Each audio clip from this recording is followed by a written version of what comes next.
হরে কৃষ্ণ, রাধে রাধে। মৌমিতা পরিবারে আপনাদেরকে জানাই অনেক অনেক শুভেচ্ছা ও অভিনন্দন। আজকের আলোচ্য বিষয়টি হচ্ছে তুলসী দেবীর প্রতি এই ভুলগুলো করা যাবে না, না হলে মা লক্ষ্মী গৃহ ছেড়ে চলে যাবেন।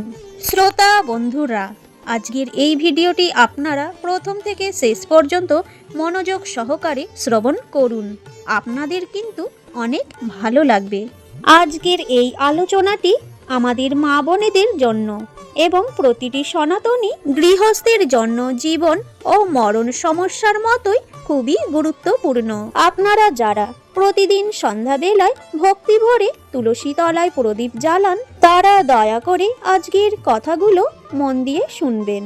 আপনার অজান্তেই করা একটি ছোট্ট ভুল, একটি অসাবধানতার জন্য আপনার তিল তিল করে সাজিয়ে তোলা সংসারটা মুহূর্তের মধ্যে ধ্বংস হয়ে যেতে পারে। হ্যাঁ বন্ধুরা, আমি জানি এই কথাটা আপনাদের কানে শুনতে খুবই অবিশ্বাস্য লাগছে।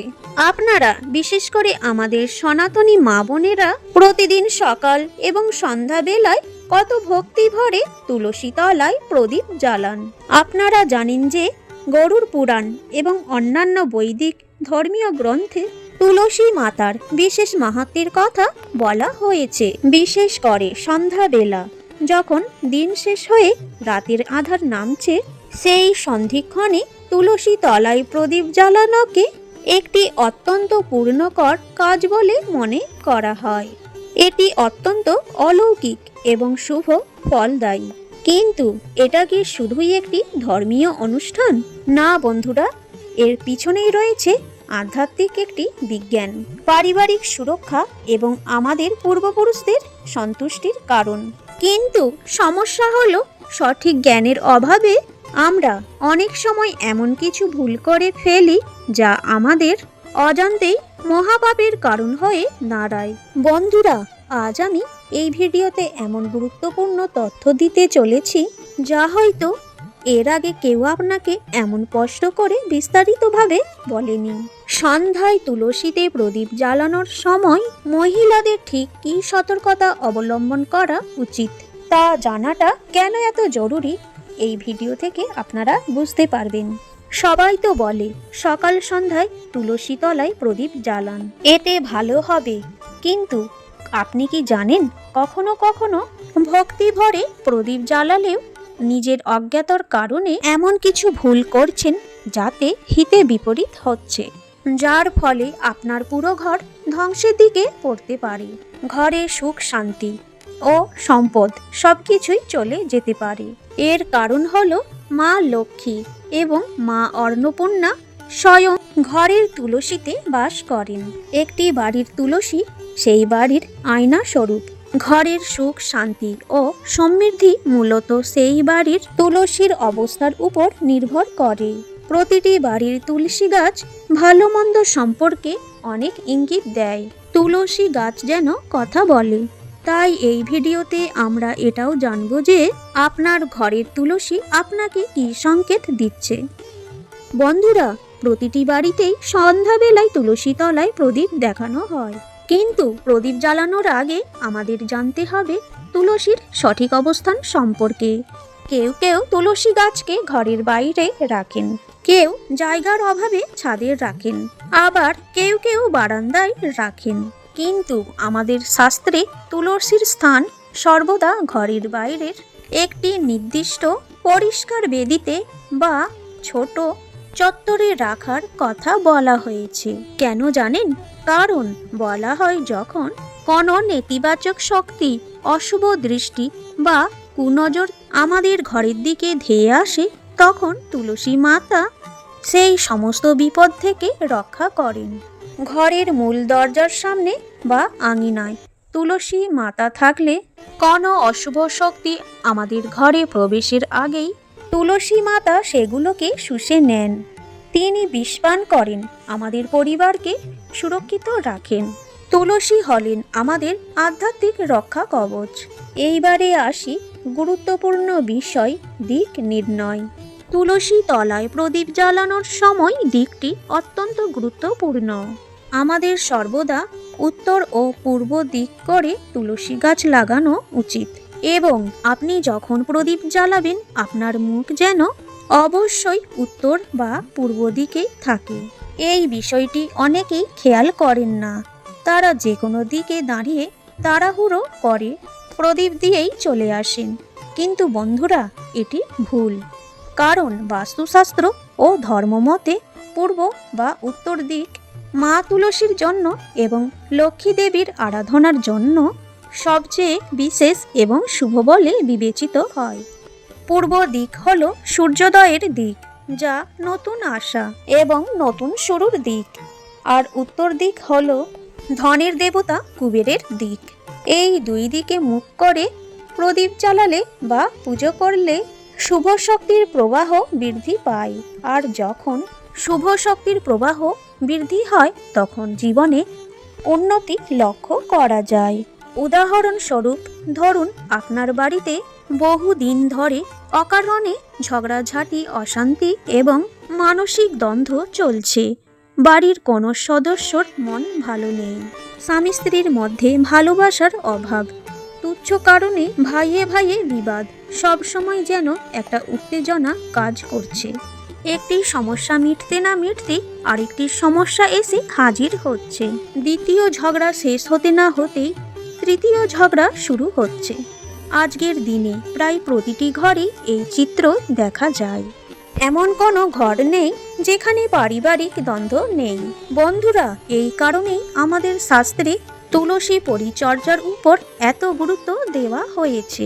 অনেক সময় ঘরে এই অশান্তির মূল কারণ তুলসী গাছের অযত্ন, ভুল অবস্থান বা ভুল পদ্ধতিতে প্রদীপ জ্বালানোর মধ্যে লুকিয়ে থাকে। যে বাড়িতে অকারণে তুলসী গাছ শুকিয়ে যায়, সেখানে বুঝতে হবে যে কোনো অশুভ শক্তি বা নেতিবাচক প্রভাব সেই বাড়িতেই বাসা বেঁধেছে।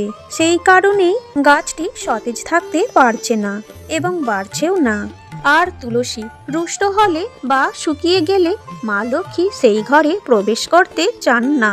আরও একটি গভীর কথা হলো, যে বাড়িতে পিতৃদোষ থাকে সেখানেও সহজে তুলসী গাছ বাঁচতে চায় না, কারণ আমাদের পূর্বপুরুষরা অতৃপ্ত থাকলে তুলসী গাছ শ্রীবৃদ্ধিও হয় না। তুলসী গাছ শুকিয়ে যাওয়া মানে আপনার পরিবারের অপর বিপদ আসন্ন। তাই আমাদের চেষ্টা করতে হবে তুলসী গাছ পরিষ্কার পরিচ্ছন্ন এবং সুস্থতা থাকে। এখানে একটি গুরুত্বপূর্ণ সতর্কতা, মহিলারা এবং পুরুষরা খুব মনোযোগ সহকারে শুনুন। এটি হলো প্রথমত এবং প্রধান ভুল যা আমরা প্রায়ই করে থাকি। কখনো ভাঙা বা মরা তুলসী গাছের কাছে প্রদীপ জ্বালাবেন না। অনেকেই ভাবেন গাছটি শুকিয়ে গেছে তো কি হয়েছে, আমি তো ভক্তি ভরে প্রদীপ দিচ্ছি, এতেই পূর্ণ হবে। কিন্তু না বন্ধুরা, এটি একটি ভ্রান্ত ধারণা। প্রদীপ সবসময় এমন তুলসী গাছে জ্বালানো উচিত যা সবুজ থাকে, যার প্রতিটি পাতা সবুজ এবং ডালাপালা সতেজ। যখন আপনি একটি শুকনো বা মৃতপ্রায় তুলসী গাছে প্রদীপ জ্বালান, তখন আপনি মূলত মৃত শক্তিকে বা অশুভ শক্তিকে ঘরে আহ্বান করছেন।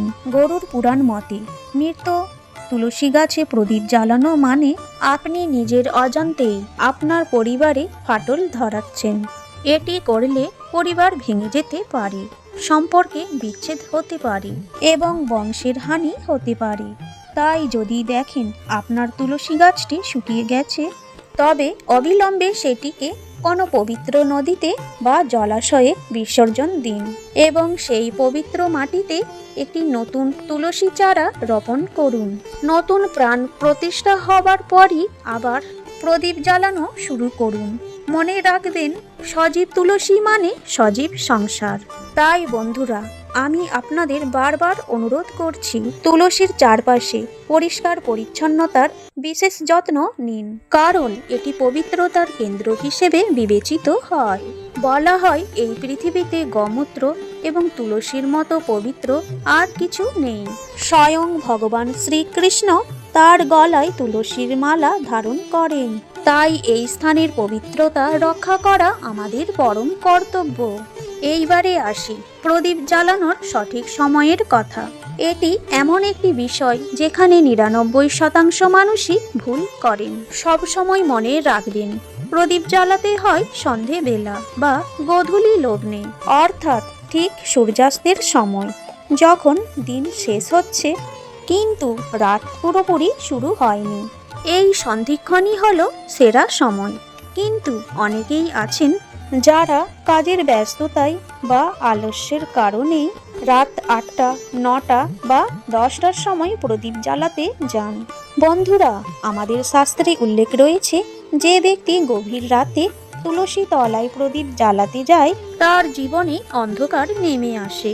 শুনতে অবাক লাগছে, কিন্তু এর পিছনে কারণ আছে। বলা হয় যে রাতে প্রজ্বলিত প্রদীপ শুভ আলোক শক্তিকে শুষে নেয়।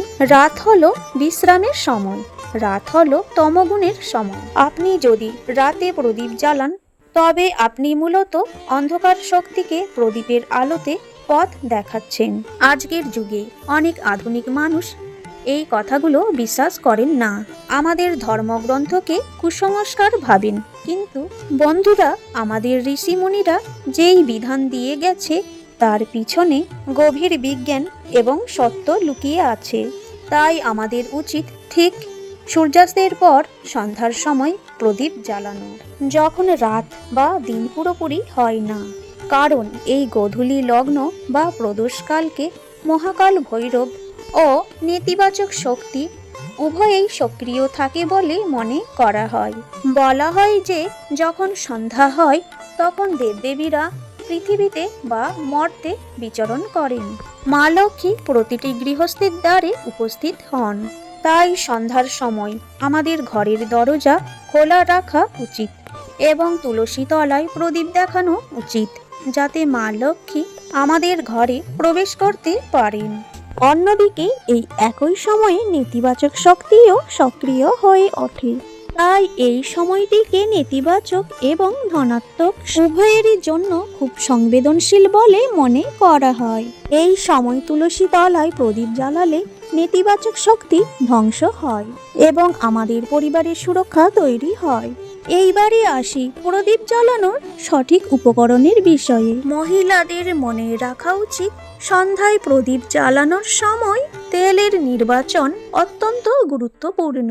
গরুর পুরাণে বলা হয়েছে, খাঁটি গাওয়া ঘির প্রদীপ হলো সর্ব উত্তম। ঘি হলো পবিত্রতা এবং সাত্বিকতার প্রতীক। যে ব্যক্তি নিয়মিত খাঁটি ঘিয়ের প্রদীপ জ্বালান তার জীবন অবশ্যই পবিত্র হয় এবং তার ঘরে কোনো অর্থের অভাব হয় না।